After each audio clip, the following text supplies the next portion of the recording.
Hello friends, আজকে আমরা দোকান থেকে বাড়ি এসেই চলে এসেছি আমাদের বাড়ির ছাদে। কারণ আমাদের ঠাকুর ঘরের ছাদটা অনেক দিন ধরেই পরিষ্কার করা হয়নি।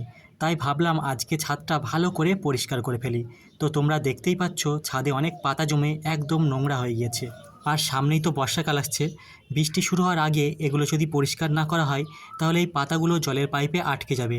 তাই আজকে আমি আর দাদা দুজন মিলে ঠাকুর ঘরের ছাদটা ভালো করে পরিষ্কার করার জন্য চলে এলাম। আমি অবশ্য কোনো কাজই করছিলাম না, দাদাই সব কিছু করছিল আর সাথে বৌদিও ছিল। আর আমরা কাজ করছি দেখে আমাদের এই পুচকুমানিটাও চলে আসে আমাদের সাহায্য করবে বলে। আর ওর সাথে এই গোলুমোলু বাচ্চাটাও চলে আসে। আর এই পুচকুমানিটা একবার আমার কাছে আসে আর একবার দাদার কাছে যায়। এইভাবেই এদিক ওদিক সে ঘুরে বেড়াচ্ছিল। আর এদিকে দেখো, দাদা কিন্তু একদম মন দিয়ে ছাদ পরিষ্কার করার কাজে লেগে পড়েছে। ছাদের উপরে জমে থাকা সব পাতাগুলো এক জায়গায় জড়ো করে সেটাকে একটা বস্তার মধ্যে ভরে নিচে নামিয়ে দেয়। আর দেখতে দেখতে দাদা পুরো ছাদটাকে পরিষ্কার করেও ফেলে।